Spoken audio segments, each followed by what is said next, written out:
Eh, yo quisiera, por supuesto que todo lo que voy a decir ahora lo quiero conversar después con ustedes, quiero saber las opiniones, intercambiar, en su mayor parte son hipótesis que yo he venido pensando y que, bueno, son parte de estudiar y siempre es bueno tener la opinión de los otros que ayuda también, ¿no? A seguir.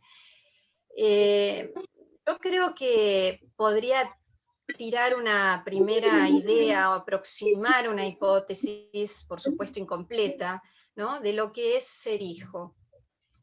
Pienso que ser hijo es adoptar un deseo que lo aloje como ser humano, es decir, como ser hablante. Este deseo puede coincidir o no con la madre del niño. Eh, lo que sí es seguro y es como el trabajo que yo quiero transmitirles a ustedes, es que es una adopción realizada por el mismo niño, por el niño, digamos, por el sujeto ese en constitución, por esa insondable decisión del ser del niño. Me parece que es muy importante que podamos separar las personas que encarnan las funciones de lo que son las funciones, ¿no? Y de lo que el niño toma de esos que lo rodean y de los que se sirve para tomar y encarnar las funciones que ya están, digamos, que se ponen en juego como parte de esa insondable decisión del ser. Y en mi opinión, podremos conversarlo después, esta insondable decisión del ser no es únicamente en relación a una elección de la psicosis o de la neurosis. Lo es, por supuesto, en primer lugar, ¿sí? Pero hay también otras elecciones que se hacen y que también me parece que ahí está en juego esta insondable decisión. Eh, por otro lado, como les decía, y en esta misma línea, me parece que hay que distinguir cuando hablamos de madre en el sentido común de madre, en el sentido de cómo se la entiende, digamos, de lo que uno considera madre para lo social, de cuando decimos esta es la madre de tal, ¿no? De lo que es madre para el psicoanálisis. Eh, Inclusive de aquella que se nombra como madre del niño. Eh, por supuesto que ya nombrarse es autorizarse, ¿sí? Pero aún así estamos un poco en el plano de lo que es madre en términos de lo social. Para Lacan, en cambio, él lo dice con toda claridad, madre es la que es capaz de transmitir un deseo no anónimo. Entonces ya ahí estamos en una dimensión completamente distinta. Inclusive hoy en día es hasta más fácil, ay, perdonen, me suena el celular. Esperen que lo voy a bajar.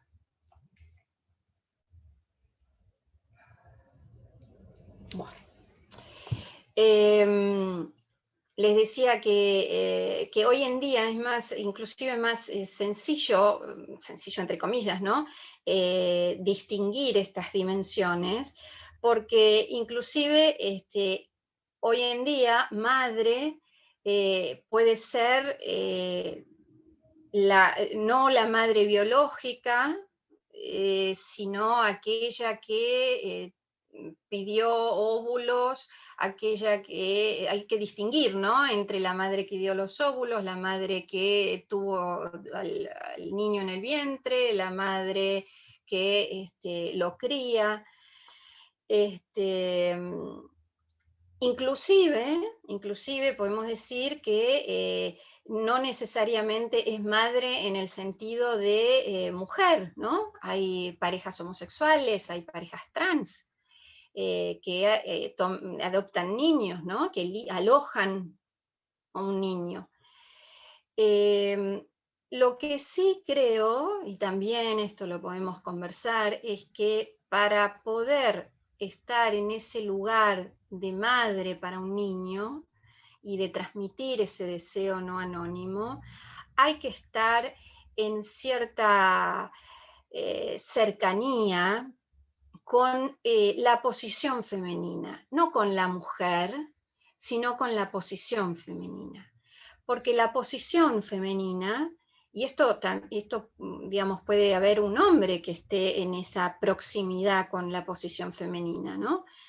¿Y por qué les digo lo de la posición femenina? Porque eh, esta está en una relación mucho más directa con la castración que la posición masculina.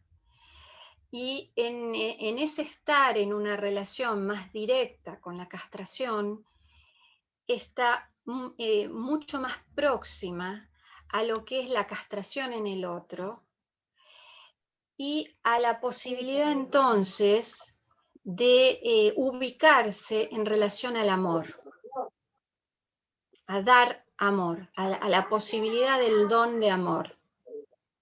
Porque para dar amor a uno le tiene que faltar. ¿Sí? Ya desde Freud tenemos a la mujer mucho más en relación, si ustedes leen Introducción del Narcisismo, creo que es si no me equivoco, es el tercer ensayo de Introducción al Narcisismo, ahí donde desarrolla todas las distintas, las dos, no son todas, son dos, las dos formas de posicionarse en el amor.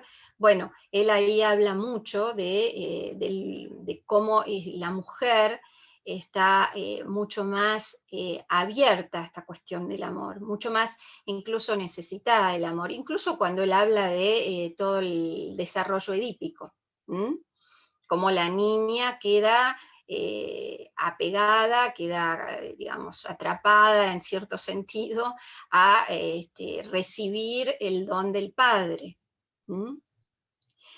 Bueno, entonces por eso digo que la posición femenina permite mucho más directamente alojar a un niño en el deseo y en el amor. Y estas dos cuestiones son esenciales en la transmisión para la constitución del ser, ¿no? De la subjetividad. No cualquier madre es madre. Por ejemplo, hay un artículo muy interesante, muy recomendable en ese libro que señalaba Jimena recién, que es el de incidencias clínicas. Es un artículo que escribieron dos psicoanalistas brasileros, Marcos André Vieira y Romildo Dorrego Barros.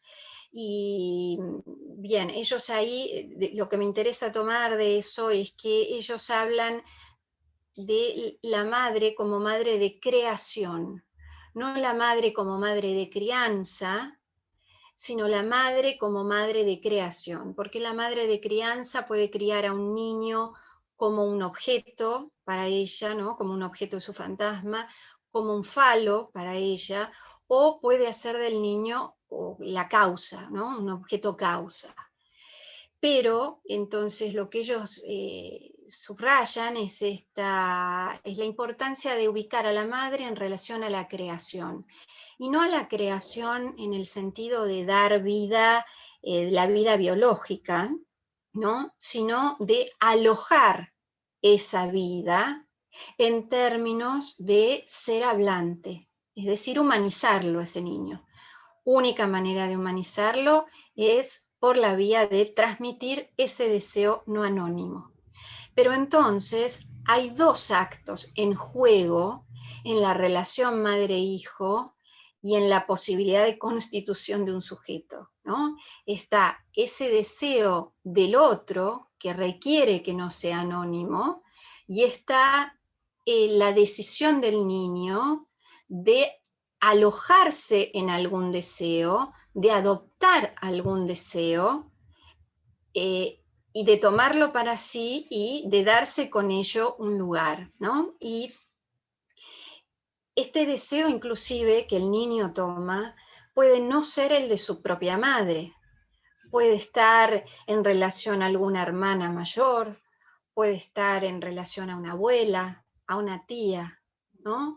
En este sentido es por eso que yo les quiero como despejar, separar muy bien lo que es la madre de carne y hueso y lo que es el otro que el niño, al que le hace lugar el mismo niño. Y esto a mí me parece muy importante de transmitírselos a ustedes, porque eso es importante de escuchar tanto cuando en las entrevistas preliminares con los padres, ¿no? En la primera consulta con los padres, como también cuando llega el niño, poder separar esto y poder ubicar las dos vertientes de la cosa, ¿no? De todas maneras, siempre igual vamos a estar, el niño quiero decir, ¿no? O como seres hablantes, vamos a estar atravesados por el malentendido. No es que porque haya podríamos decir, como un buen encaje entre lo que se presenta como ese deseo no anónimo y como esa adopción del niño de un deseo del otro, para armarse un otro, por más que haya un buen engranaje allí, siempre igual va a estar esto atravesado por el malentendido.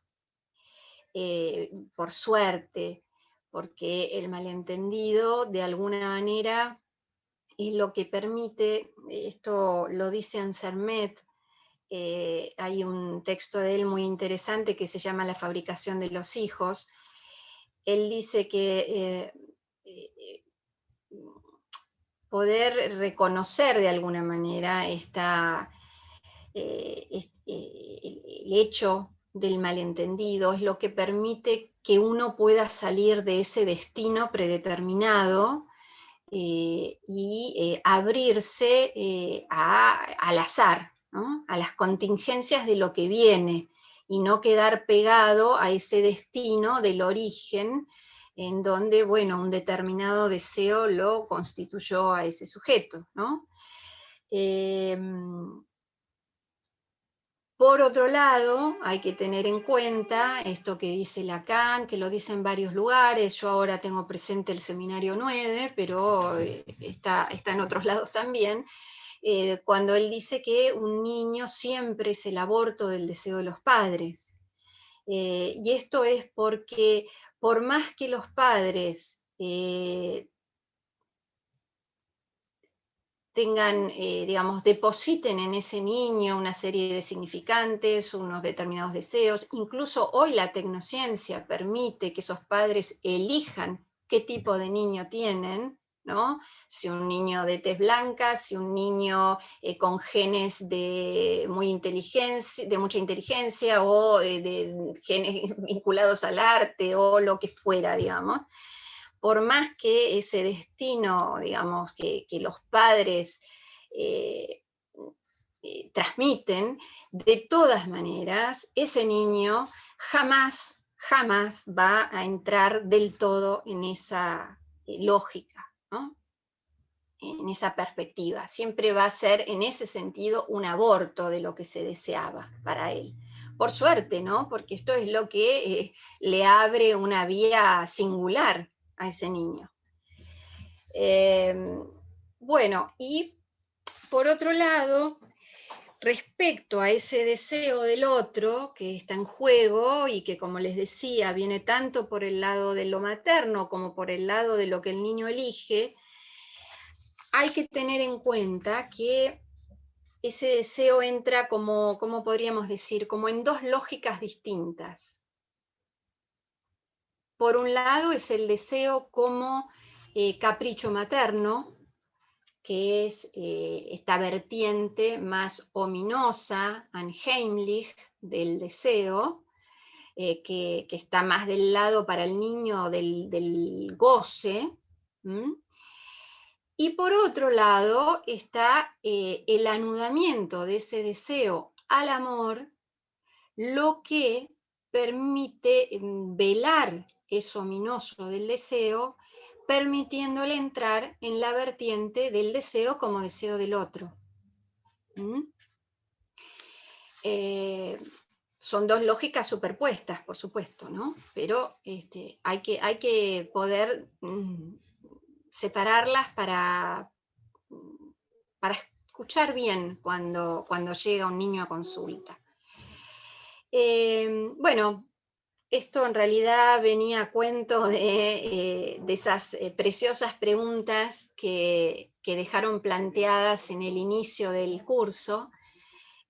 Ahora me voy a adentrar un poco más en lo que charlé con Jimena, que les interesaba que yo contara hoy, que es esta cuestión de la vía materna y si es un impasse o es una solución.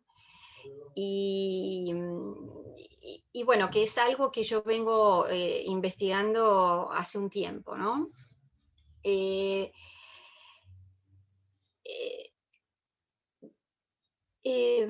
Se podría decir que, a ver, Lacan en el seminario 21 propone pensar que la madre puede introducir al niño en un orden que no es el orden del padre. Es decir, la madre puede elegir para el niño un orden que no es el del padre, sino que es un orden social y que Lacan llama orden de hierro.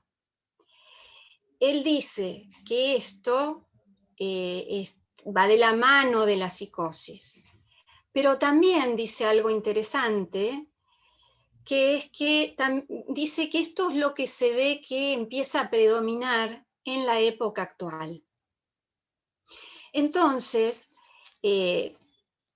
podríamos pensar que puede haber esta elección de la madre por el lado del orden, digamos, de un dejar de lado al padre, al nombre del padre, pero aún puede haber la adopción de un deseo por parte del niño que nos introduzca en una dimensión en la que podemos decir que el niño ha afirmado el nombre del padre, pero aún contando con el nombre del padre, no puede servirse de él por este cortocircuito que se produce en el encuentro con la madre y que entonces lo deja pegado del lado del orden de hierro.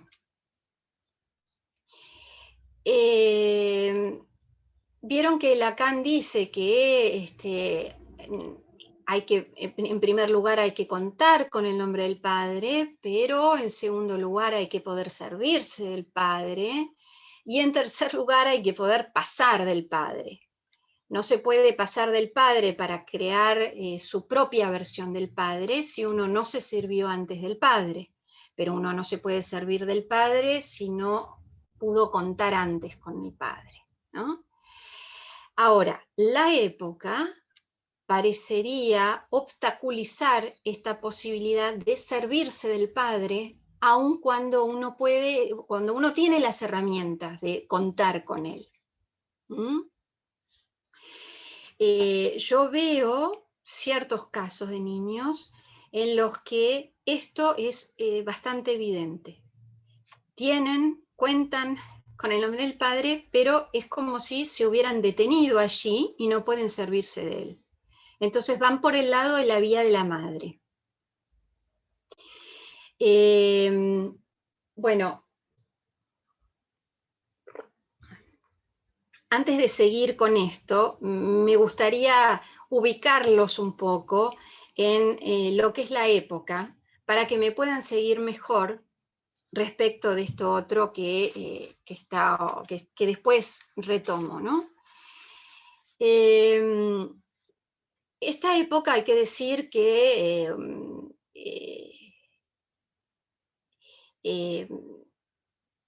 se la llama neoliberalismo, ¿no? Lacan la llamó la del discurso capitalista, es un capitalismo salvaje, Y fue tomando forma a lo largo de los años, pero cobró impulso a partir de fines de los 70, cuando se cayó la URSS y el comunismo, ¿no? Y con ello entonces quedó como única forma posible de vida, es la forma capitalista. Ahí fue cuando tomó mucha más fuerza y dominio el neoliberalismo, que no es una cuestión meramente económica, hay que pensarla realmente como una captura de la subjetividad. Eh, Esto lo pueden encontrar, está muy desarrollado por Jorge Alemán, está muy desarrollado también por otros psicoanalistas. En La Libertad de Pluma hay bastantes artículos en relación a esto. Eh, si quieren, yo después les puedo pasar otros artículos de antropólogos, sociólogos, filósofos que trabajan esta cuestión. Ahí en La Libertad de Pluma hay un artículo muy interesante de un sociólogo que, digamos, tiene mucho conocimiento de Lacan, y que se llama Christian Laval, y la verdad que el artículo, no me acuerdo cómo se llama, pero creo que es, bueno, no me acuerdo ahora, no me acuerdo. Si quieren después se los paso. Antropología del sujeto neoliberal, creo que es el artículo, se llama, y es muy interesante. Y como les decía, no es una cuestión económica, sino que es una cuestión que apunta a la subjetividad. Eh, Ellos, Christian Laval y Pierre Dardot, por ejemplo, toman esta frase famosa, famosísima, de Margaret Thatcher, que dice que la economía es el método, pero el objetivo es el alma. Es decir, transformar la subjetividad, ¿no? Digamos, en nuestros términos, alma sería subjetividad, ¿no? Transformar la subjetividad.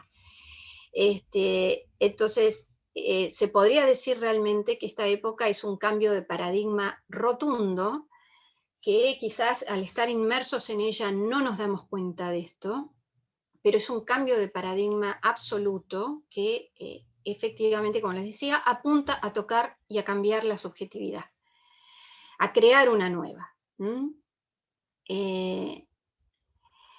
Y podríamos decir, espero que no los aburra con esto, traté de hacerla esta parte lo más corta posible para seguir con lo otro, pero me parecía que era imprescindible que ubicarlos en esto, ¿no? Diría que esta época se apoya en tres patas. La pata de los derechos, ustedes saben que es una época en la que se han desarrollado de forma, en un abanico gigantesco, los derechos del hombre, ¿no? Empezamos con el divorcio hace unas décadas atrás, y hoy en día ya no solamente el casamiento homosexual, la posibilidad de cambiar la identidad, la posibilidad de tener hijos en parejas con cambios de identidad. O sea que hay, a nivel de los derechos, el avance de todos los derechos que ha logrado el feminismo. De hecho, no hace poco tenemos este gran logro que ha sido el aborto legal. Pero, ¿qué trae aparejada o qué hay en paralelo a esta cuestión de los derechos? Es que lo que prima, lo que pasa a primar, es el derecho legal, el derecho en términos de lo social, y no la ley como ley del padre, que es algo completamente distinto. ¿Mm?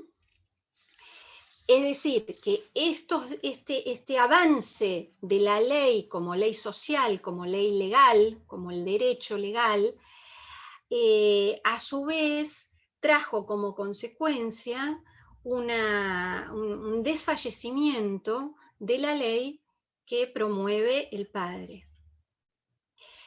La otra pata u otra de las patas es la transformación de la ciencia en tecnociencia.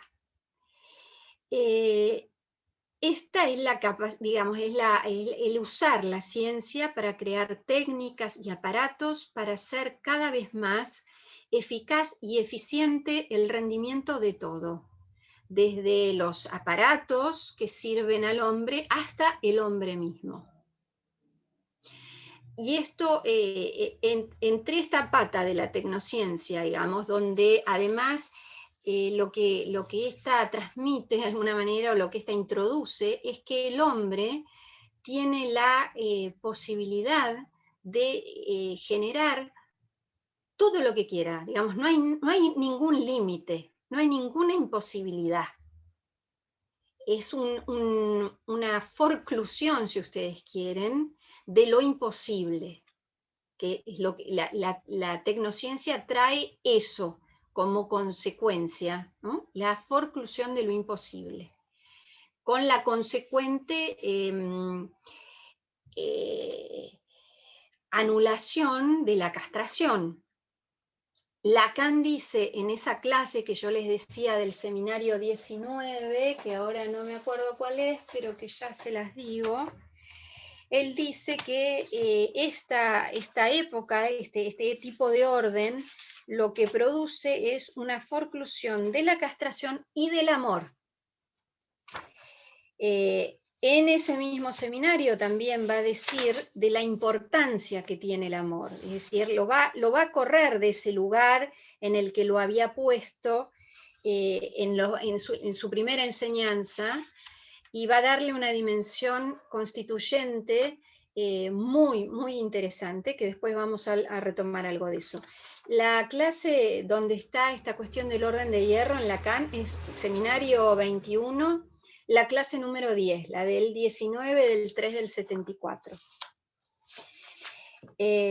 Todo ese seminario es maravilloso, se los recomiendo.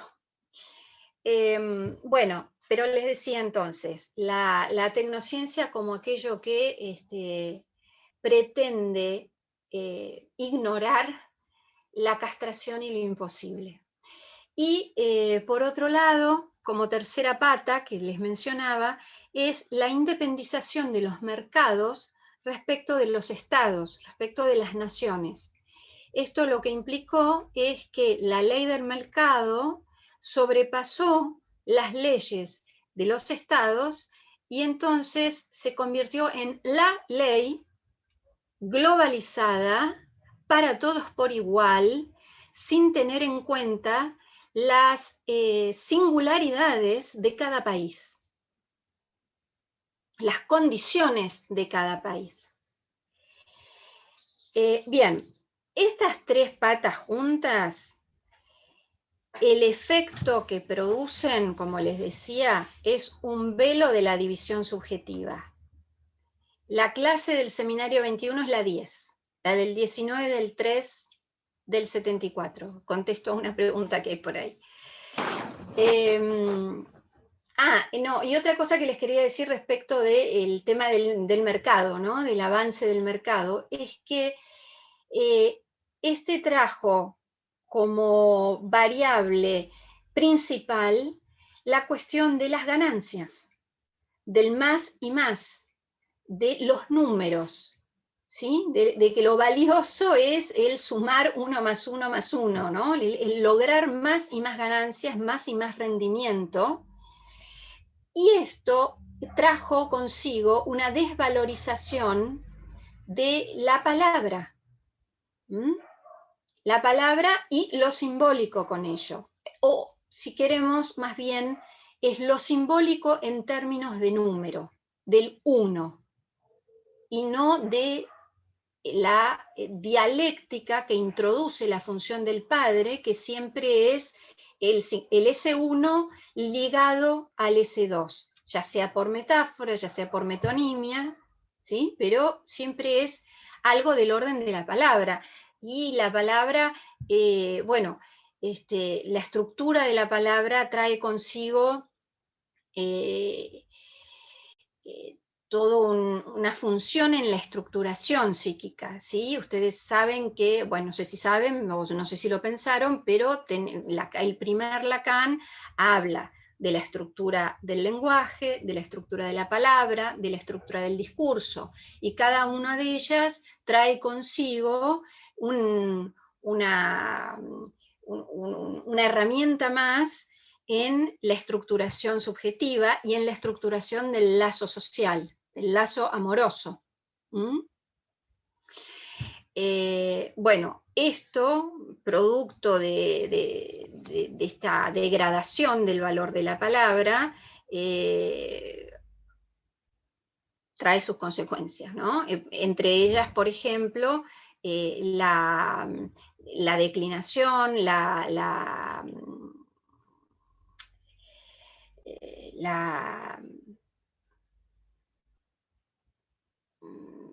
la pérdida de lo que es la función del rasgo unario y la función del ideal, que hasta ahora eran funciones constituyentes del psiquismo. Por otro lado, y ya para ir cerrando con la cuestión de la época, para ubicarlos en la época, yo creo que se puede decir tranquilamente que, acá me preguntan cuál es, además de la estructura de la palabra, está la estructura del lenguaje y la estructura del discurso. Les decía que entonces que la época tiene como una característica circular de la que no se puede salir, que es, primero, el empuje al sujeto hacia el desamparo, es enfrentarlo permanentemente al cambio permanente, a que se tiene que flexibilizar. Si ustedes se ponen a pensar si algún pariente de ustedes trabaja en alguna empresa de estas grandes empresas, van a ubicar rápidamente esto que yo les digo, ¿no? Donde el sujeto tiene que permanentemente adaptarse a lo que pide la empresa sin límites. No hay un registro de los límites del sujeto. Se le pide trabajar más y más horas, se le pide que siga trabajando en la casa, se le pide la evaluación a fin de año, ¿no? Donde él se tiene que autoevaluar y además se tiene que proponer objetivos que superen lo que hizo ese año. Y bueno, es esto permanentemente que deja al sujeto en una, como diríamos, en la sensación de tener que estar él mismo todo el tiempo siendo artífice de sus logros y siendo responsable de sus fracasos. Entonces, queda absolutamente solo. Es la verdad que la época empuja a la soledad, al individualismo y a la soledad absoluta, porque rompe los lazos con los otros. El otro se convierte en un competidor que, si puede rendir más, si es más eficiente y más eficaz, le puede sacar el lugar al sujeto. Es decir, que la época lo que promueve es la ruptura del lazo o, en todo caso, la forma del odio en el lazo, ¿sí? Inclusive promueve la segregación, por ejemplo, de aquel que ya no es eficiente y eficaz. ¿Mm? Pero entonces, les decía, es como un primer paso donde a lo que se apunta es a la incertidumbre, al desamparo en términos psicoanalíticos. Frente a eso, la única salida que la época ofrece es la identificación del yo a un yo fuerte, a un yo que lo puede todo, que no tiene límites, que es capaz de arreglársela solo y convertirse en empresario de sí mismo. Empresario en el sentido de ser el dueño de lo que decide y de lo que hace, y a su vez él es aquel que, que carga con todas las responsabilidades de él si la cosa no funciona, ¿no? Es por un lado un gran engaño que hace sentir que hay una libertad absoluta, pero finalmente uno queda esclavo de ese autocontrol que uno mismo se impone. Este es, bueno, les decía, ¿no? Primer tiempo, el desamparo; segundo tiempo, la oferta, la única oferta de una identificación del sujeto con su yo. Eh, eh, Velando por completo, sino más bien algo más fuerte, forcluyendo esa división subjetiva que está en todos nosotros y que es estructural. ¿Qué hay detrás de esto? Detrás de esto está el empuje superyoico al más y más y mejor. ¿Mm? Entonces, esta es la circularidad que me parece que produce la época y que nos empuja a todos. Que por otro lado, la pandemia empeoró, ¿no? Porque desde que todos hacemos teletrabajo, estamos todo el día conectados, inclusive sábados y domingos.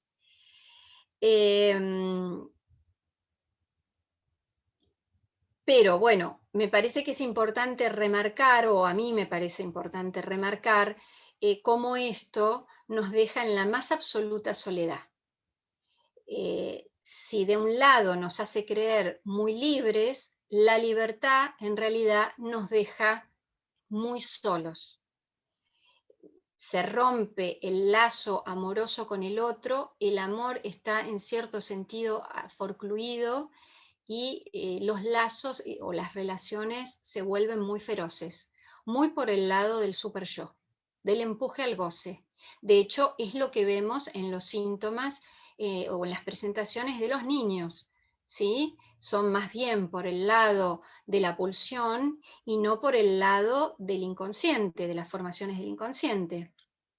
¿Qué vemos? Vemos la hiperactividad, vemos la falta de atención, vemos la violencia, vemos la furia, que no es lo mismo que la violencia, vemos el bullying, eh, la segregación, bueno, bien. Entonces, lo que yo les decía, ya para meternos en nuestro tema, es que la época apunta a descomponer el orden que introduce lo simbólico, pero no lo simbólico en general, sino específicamente el orden que aporta el nombre del Padre. Porque justamente por la falta del nombre del Padre, lo simbólico se torna algo impuesto, algo sin dialéctica, significantes sueltos, escindidos, que son lo que caracteriza al super yo. Si ustedes leen toda la primera enseñanza de Lacan sobre el super yo, bueno, van a encontrar que lo simbólico hoy en día es exactamente estas formas que tiene Lacan de definir el super yo. De hecho, el orden de hierro es un orden superyoico. Es decir, es cuando la madre, en lugar de elegir el orden del padre, elige un orden que es digamos, de la línea del super yo. Ahora, después igual esto lo desarrollo después. Por favor, avísenme si me estoy, Jimena, avísame vos si me estoy pasando de horario y todo eso, ¿no? Bueno, la función del padre, hay dos funciones primordiales del padre o que antes funcionaban, ¿no? Que es, por un lado, el dar una significación al deseo de la madre y por otro, fundar la excepción. Fundar la excepción a la ley, que es la que da un lugar a la singularidad. No es solamente que él es excepción a la ley, ¿no? Sino que se introduce la excepción en la ley y eso es darle lugar a lo singular en cada uno. Entonces, el padre como función, no el padre del niño, sino el padre como función, soporta en ambos sentidos, ¿no? En el sentido de cargar con eso, de ser el soporte de algo, la existencia de la excepción a la ley. Es el lugar del sí frente a lo que es no. Y el lugar del sí frente a lo que es no es el poder admitir algo del goce que permita hacer de una mujer la causa de su deseo. Hacer la causa de una mujer la causa de su deseo y admitir el cuidado de esos objetos que son causa de deseo de esa mujer. O sea, el padre tiene como una, es lo que Lacan dice en el seminario 22 cuando habla de la perversión. Pero esta función del padre, que yo les digo que es de la excepción, que es aquel que, digamos, es el hombre que puede, con la versión del padre que él cuenta, pasar del padre y poder armarse su propia relación a lo femenino, ¿no? Al hacer de una mujer la causa de deseo es introducir algo del orden de lo femenino y admitirlo, ¿no? Lidiar con lo, saber lidiar, es tener algún saber hacer para poder lidiar con lo femenino. Y esto quiero decirles que no vale solo para el hombre, ¿no? El poder, el saber hacer con lo femenino, el poder lidiar con lo femenino, no vale solo para el hombre. Digamos que tanto las mujeres como los niños, como las madres de los niños, como los padres, no necesariamente saben lidiar con lo femenino. Y además, digamos, a donde va a apuntar el análisis es a que puedan tener algún saber hacer con eso. Fíjense que, por ejemplo, una manera que tienen las mujeres de rechazar lo femenino es hacerse todas madres. Bueno, volviendo al tema de la vía materna como impas o solución.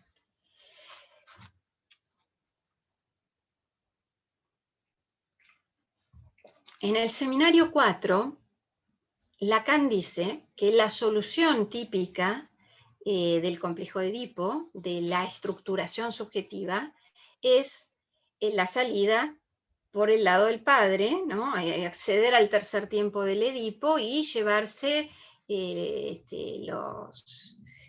los títulos en el bolsillo para el varón, y para la nena es saber que es por el lado del hombre que se va a poder tener algo de eso de lo que ella está castrada, ¿no? De lo que ella está, digamos, que para ella es imposible. Allí Lacan dice que hay ciertos casos en donde lo que vemos es que hay esa solución típica no se puede acceder a ella, y que hay soluciones atípicas. Esas soluciones atípicas son del orden de lo imaginario y no de lo simbólico, y son por el lado de la madre, dice él. En el seminario 4, él ubica las salidas que son por el lado del deseo de la madre o por el lado del ideal de la madre. Por ejemplo, el caso Juanito es por el lado del ideal.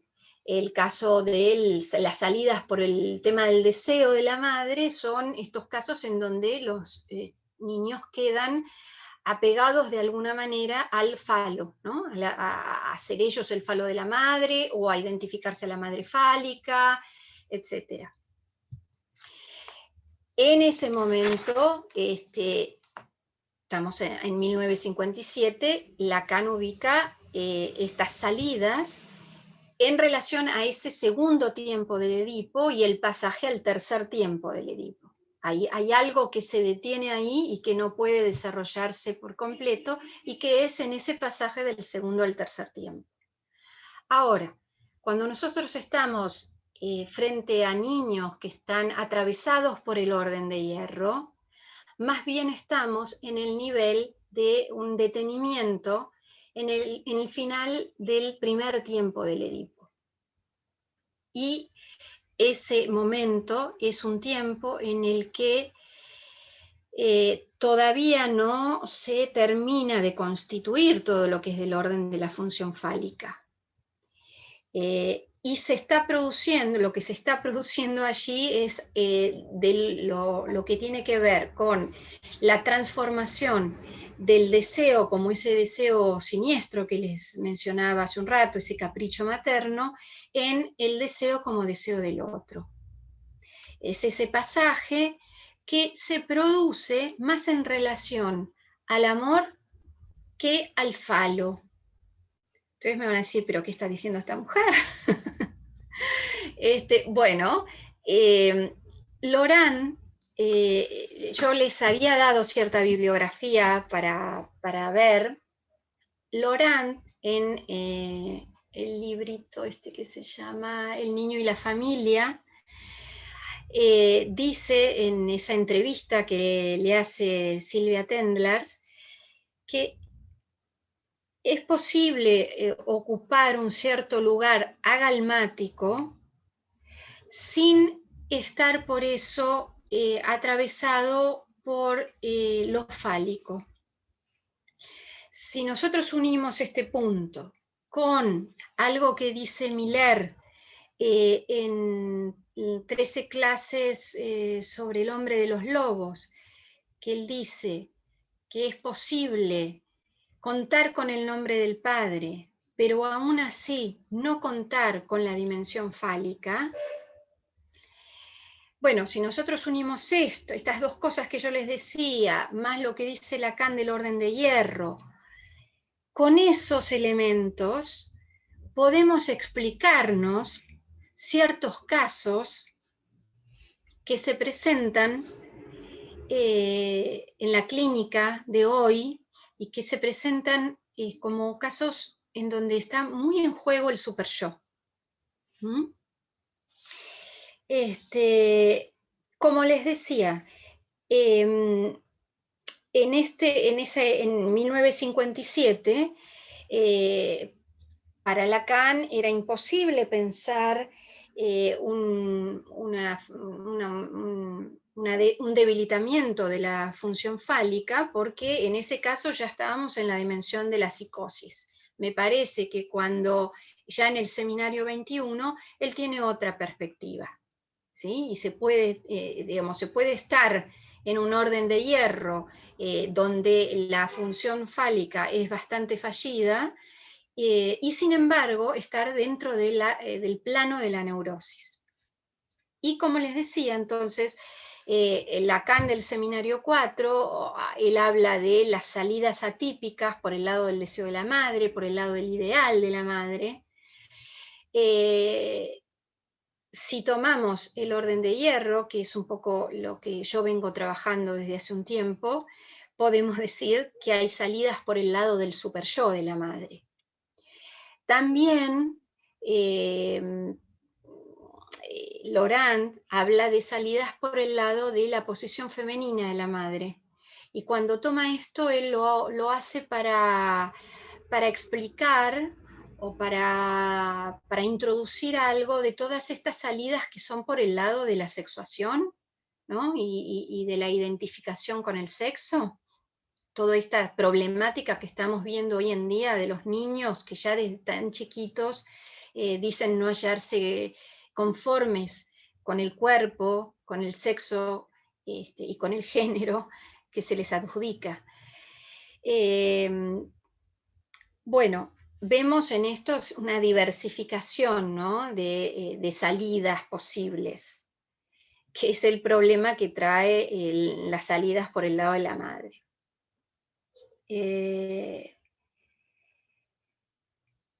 Bueno, voy a tratar de avanzar un poquito para no...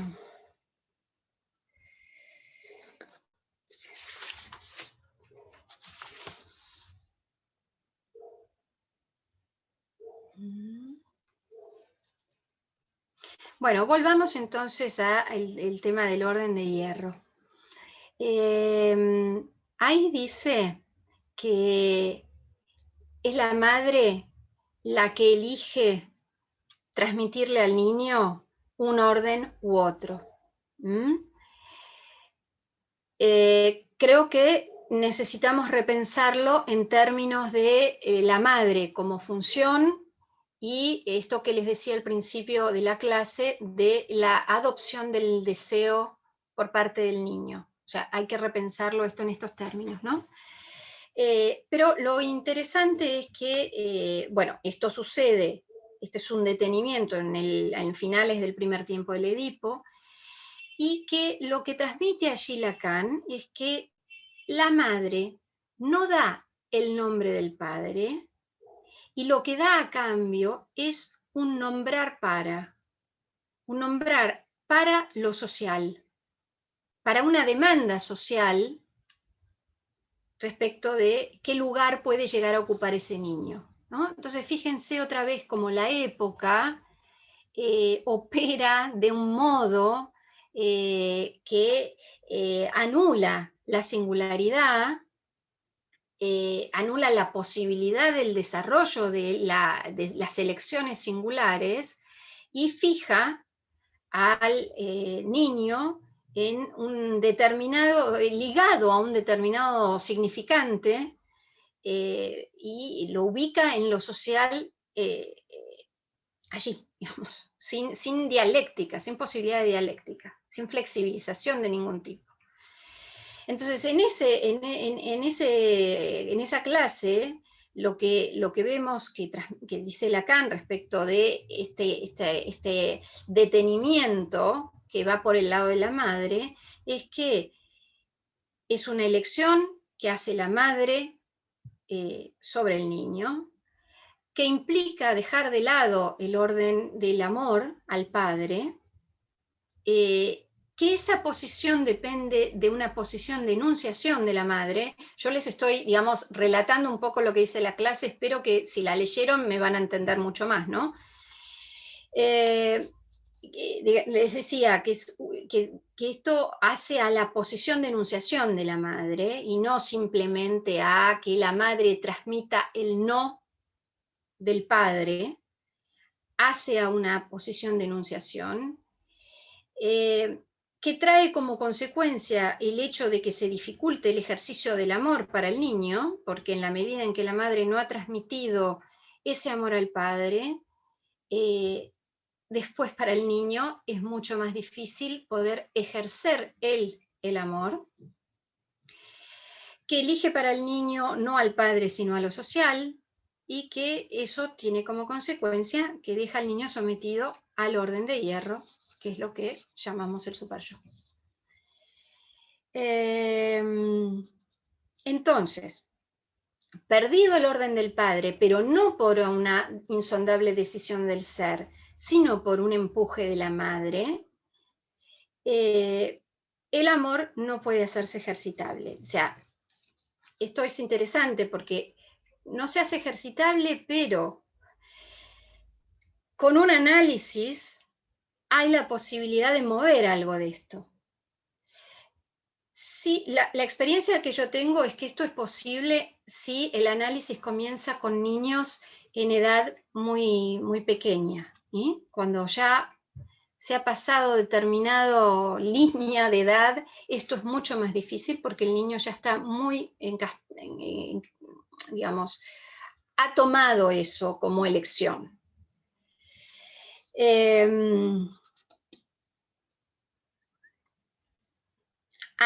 Una cosa, no digo con esto que las madres no transmitan el amor a los hijos, ¿no? Que las madres de hoy en día no amen a los hijos, para nada estoy diciendo esto, ¿sí? El punto es que la época no promueve esa función del amor, sino la del goce, que todo entra en la lógica del consumo y de las ganancias, donde lo que se busca es que no haya pérdida. Donde no hay pérdida, no hay lugar para el amor, porque el amor es dar lo que no se tiene a quien no lo es, ¿no?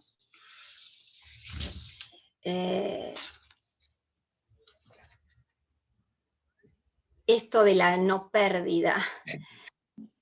Podríamos decir que, por ejemplo, está en la raíz de algo que vemos muy comúnmente hoy en día, y es que los padres no pueden sacar a los niños de la cama. ¿Mm?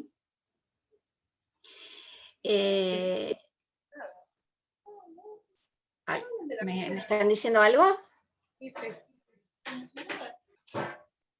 No, sigo. Bueno.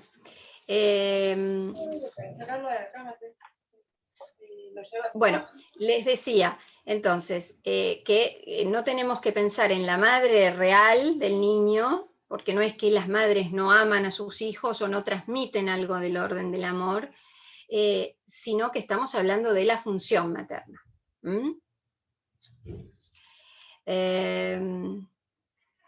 Ese otro que se arma el niño en la contingencia del encuentro con esa que oficia la función de la madre. Por ejemplo, ¿en qué momento se constituye para él, qué toma él de eso que está a su alrededor para construirse él el deseo del otro? ¿No? ¿Y qué toma él para construirse algo del amor? O sea, ¿qué toma de lo que viene de eso que está alrededor de él? ¿Qué elige el niño para hacer con eso algo de lo que es todo el circuito del amor, que es el circuito del don? ¿Mm?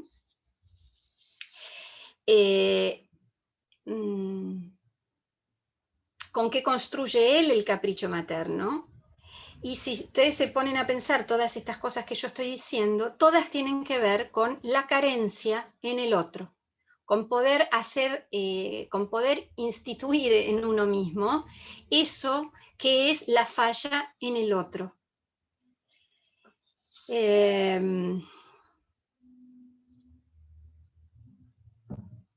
Carencia también es algo que, como les decía hace un rato, digamos, es el lugar de aquel que ama. ¿Mm? Y carencia es también lo que nombra el lugar de lo femenino como posición.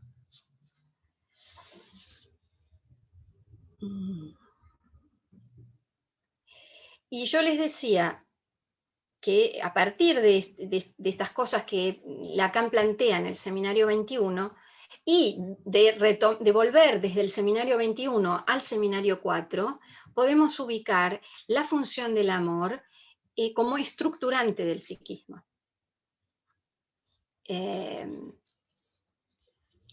Y como una función alternativa, como una salida alternativa cuando hay fallas a nivel del falo.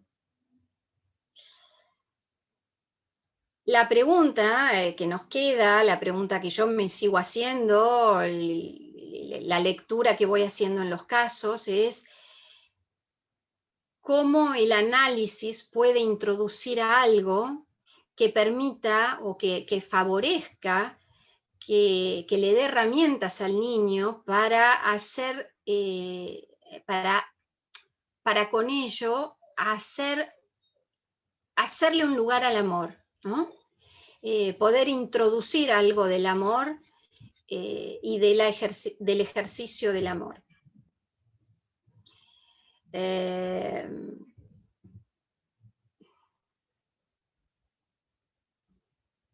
Bien. Por otro lado, esto que yo les decía de que el orden de hierro es el orden del super yo. Me parece a mí, creo que todos estarán de acuerdo conmigo en que el super yo es la operatoria a la que se recurre para rechazar lo femenino. Es lo que viene al lugar de lo femenino, en el lugar de lo femenino, para no saber nada de ello.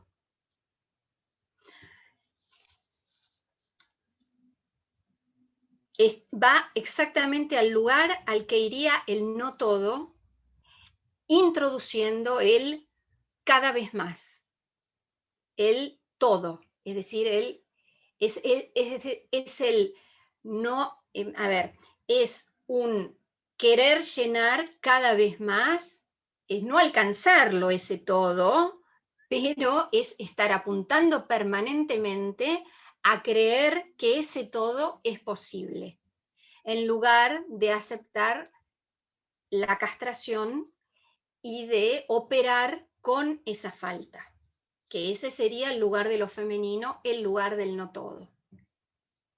Esto también lo podemos discutir, ¿no? Pero a mí me parece que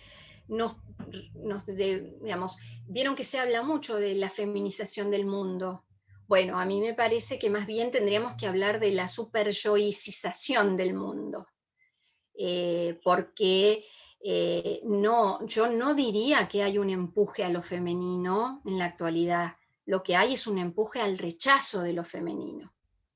Y en este sentido, los movimientos feministas tienen que estar muy alertas, ¿no? De no caer en eso y de poder sostener ese lugar de el no todo. Bueno, pero esto es un poco irnos de tema, ¿no? ¿Cómo vamos, Jimena? Decime, ¿cuánto me queda? Ah, nada. Te iba a decir que a lo mejor... nada me queda, no les di tiempo así tenemos un tiempito. Ay, para que puedan hacer sí. preguntas. De hecho, hay una o dos preguntas que ya empezaron a paro de hablar. Paro de hablar, tengo un montón más, pero paro de hablar, las escucho, por favor, los escucho.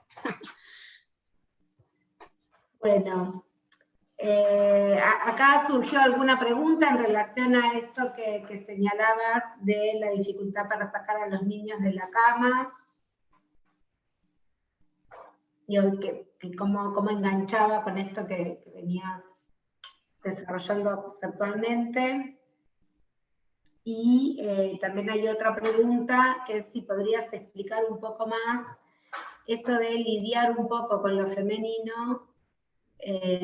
Por ejemplo, decís que una manera de rechazarlo es convertirse en toda madre. ¿Cómo sería una posible intervención en la dirección de la cura pensando madre e hijo? La semana pasada, la disertante dijo, lo materno sin lo femenino es un problema. Bueno, sí.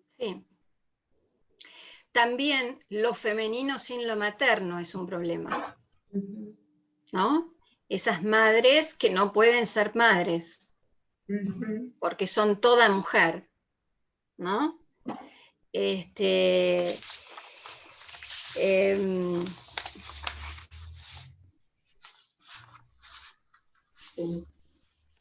Me decían, me preguntaban por lo de lidiar con lo femenino. A ver, ¿me pueden comentar cómo es más la pregunta esta? No sé si quien formuló la pregunta quiere abrir el micrófono. Sí, abramos y hablemos, sí. Hola, ¿me escuchas? Perdón que tengo dificultades con el audio. ¿Me escuchas? Sí, Yamila, te escuchamos. Ah, ¿qué tal? Sí, me llamó la atención, o sea, formulé esta pregunta porque en un momento, Marcela, decías de que los hombres también, esto de amigarse, no sé si está bien dicho, con lo femenino, ¿no? O sea, por eso yo preguntaba esto de lidiar con lo femenino desde cada sexo, ¿no? Porque uno de los ejemplos que dabas era que una madre rechaza lo femenino al convertirse en toda madre, o esto que decís recién, esas madres que no pueden dar lugar a un hijo porque son toda mujer, ¿no? Todo lo femenino.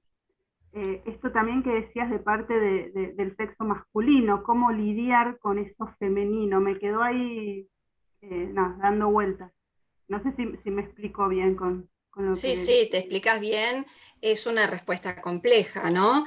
Esto de alguna manera lo explica Lacan cuando en el seminario 22 explica lo que es la perversión, ¿no? Que es digamos, una vuelta más que él le da a lo que es la función del padre, que ya no es tanto el padre del Edipo, o si quieren, es el padre del tercer tiempo del Edipo. Yo me inclino más por pensar eso, ¿no? No es tanto el padre de la ley, sino el padre que puede, que sabe hacer con la madre de modo tal de atraerla, atraerla quizás no es la palabra, llamarla a ocupar un lugar de mujer que le permita separarse del niño. Y entonces, vieron, es lo que en el tercer tiempo del Edipo, en el seminario 4, en el seminario 5, Lacan dice, bueno, es el padre que corre al nene y le dice, vos no podés, pero yo sí, digamos. ¿No? Es el padre que, porque el niño, si el padre no interviene, el niño está ante la boca de cocodrilo, que lo que él, Lacan dice que lo que él tiene no es suficiente como para poder lidiar con ese deseo feroz de la madre. Entonces, la perversión es como si fuera un retomar ese tercer tiempo del Edipo para explicarlo mejor. Y ese explicar mejor es que el padre pueda, digamos, es padre únicamente aquel que puede transmitir que él sabe hacer algo con eso femenino en la madre. O sea, que él puede, que encontró la manera de llamar a la madre a ocupar algún lugar femenino, de modo tal que la madre no esté toda dirigida al niño. Pero esa transmisión es del uno por uno, o sea, no es que él transmite la ley de cómo hacer o de cómo saber hacer con lo femenino. Él lo que le transmite al hijo es que él encontró, o sea, transmite algo de su forma de goce, ¿sí? Muy veladamente, muy veladamente. Cómo él supo hacer con esa mujer, y es la manera de abrirle al niño la posibilidad de que él también va a poder encontrar su propia forma de saber hacer. ¿Sí? Y bueno, lidiar con lo femenino es lidiar con la castración, con un saber convivir con la castración, con lo imposible, ¿no? que nos atraviesa a todos y que es algo tan difícil de hacer y mucho más difícil en esta época, que no promueve para nada que eso se haga. Y acá engancho con lo de sacar a los niños de la cama, es el no querer de parte de los dos padres, es el no querer encontrarse con el hombre y la mujer que son ellos, ¿sí? Porque la cama es como la representación del lugar donde padre y madre son hombre y mujer. Y con esto, ojo, bueno, estamos tan acostumbrados a hablar padre y madre, padre y madre pueden ser dos padres, ¿sí? Es la posición la cuestión. Una posición materna, una posición paterna, una posición masculina, una posición femenina, donde femenino y masculino no tiene que ver tanto con hombre o mujer, sino con la posición respecto de la castración. ¿Sí? Si eso está vehiculizado a través del tener o si eso está vehiculizado por la falta de tener. ¿Sí? Lo cual abre toda la perspectiva del amor. Pero entonces, lo que les decía es que los padres hoy en día se han vuelto puro padre y madre, ¿no? Se han como infantilizado de alguna manera. Son ellos mismos los que no quieren que el niño se salga a la cama. Tengo tantos casos de eso que yo me quedo sorprendida realmente. Porque no es tanto el niño el que no puede dejar de ir a la cama, sino los padres los que convocan a ese niño a estar en la cama. ¿Sí? Bueno, ¿alguna pregunta más? Había otra pregunta. ¿Qué pasa con las madres que eligen ser solteras o que la situación las pone en ese lugar?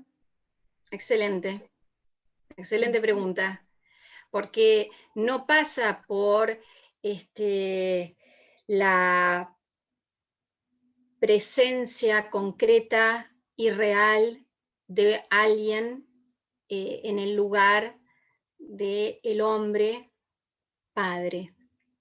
Pasa porque para la mujer puede haber, o sea, para la madre, puede haber algún otro lugar que la convoca a ser mujer.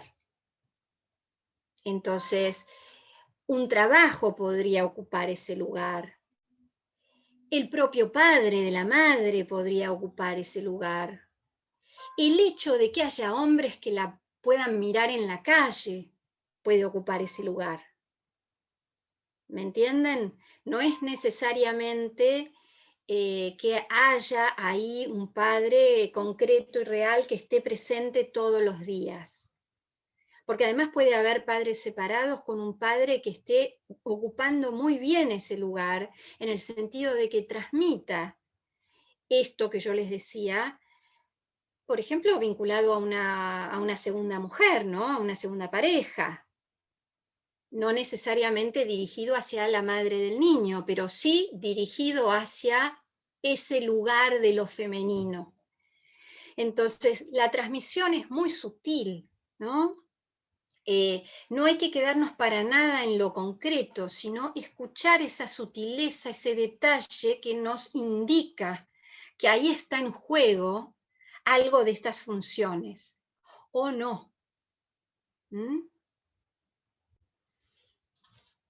Esa madre que transmite el orden de hierro es justamente esa madre que no hace lugar a la mujer en ella, a lo que transmite un padre.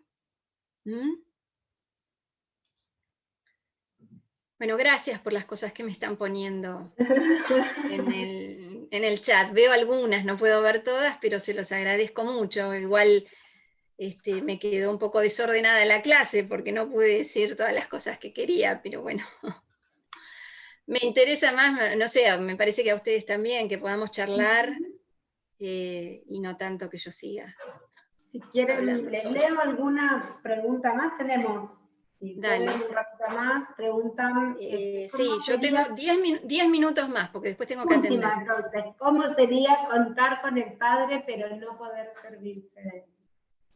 Bueno, es esta cuestión de que el nombre del padre esté operando, o sea, haya operado, es decir, que el niño esté en el marco de la neurosis, pero que no esté operativo, y que el niño opte entonces por las salidas por el lado de la madre. Una madre, pero salidas por el lado de la madre, otra vez digo, no es la mamá concreta de ese niño, ¿no? Y las salidas por el lado de la madre en este momento que es contar con el padre pero no servirse de él, y que son típicas de las presentaciones actuales, son las salidas que están en relación a el momento en que se produce el don de amor. ¿Cómo se produce este don de amor? Si se niega y entonces, vayan a la página 177 y 178 del seminario 4, si esto se niega o si el niño se aferra a cierta negativa de dar el don, entonces lo que toma son los significantes de la madre por el lado, pero bajo la forma, digamos, bajo el circuito de la compensación, que es el circuito del super-yo. Y entonces toma esos significantes como significantes rígidos que le dan como una identidad de goce y no una identificación del orden del ideal, que introduce toda una movilidad completamente diferente. Entonces, van por el lado de la madre, son soluciones por el lado de la madre, son soluciones por el lado del super-yo de la madre, son soluciones que pueden incluso dejar de lado toda la vía fálica, pero el niño cuenta con, digamos, hay neurosis, estamos en el plano de la neurosis, entonces un análisis agarrado muy a tiempo puede desrigidizar esto, ¿no? Puede aflojar esto y permitirle al niño avanzar en los tiempos de estructuración. Si se agarra más tarde, esto es un, bueno, saber hacer con este significante, que es el significante que el niño tomó para sí. ¿Mm? Bueno, perdón, hay más preguntas, hay gente que... Yo tengo una preguntita más. ¿Viste esto que decías que la madre es capaz de transmitir un deseo no anónimo? Esto de lo no anónimo, ¿tiene que ver con una salida singular, que no tenga que ver con lo general, con lo social? Exactamente, exactamente.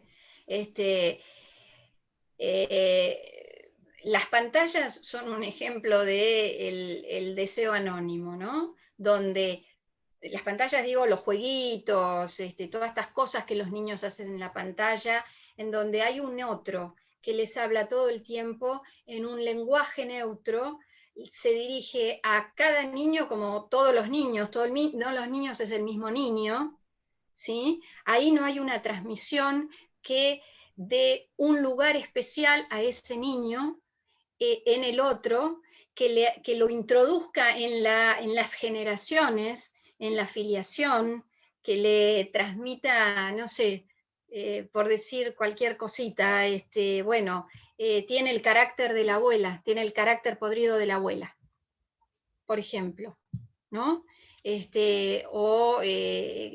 Todas cosas que impliquen ubicar al niño en una red simbólica que le haga un lugar, podríamos decir, que lo alimente como sujeto, ¿no? Que le dé una trama simbólica con la que después tendrá que lidiar, ¿no? Porque, bueno, tampoco es fácil todos estos significantes que te marcan y que te dan un destino, ¿no? Gracias. Bueno, Marcela, queremos de nuevo darte las gracias. Te dejamos ir y nos vemos con los participantes la próxima semana. ¿Sí? Bueno, yo voy a tratar de estar también, de escuchar. Creo que la próxima semana da la clase de Blanca Sánchez. Así que, ok. Bueno, pues cualquier les cosa que quieran, mandaremos... bibliografía o algo, me contactan. ¿Mm? Bárbaro, bárbaro. Bueno, muchísimas gracias. Bueno, repito, un enorme agradecimiento por haber sido invitada. Bueno, chao, Gracias, hasta luego. Marcela, hasta luego. Chao, gracias, excelente, nos vemos. Gracias. Gracias, adiós. Gracias. Gracias. Ay, no veo nada. Gracias. Muchas gracias.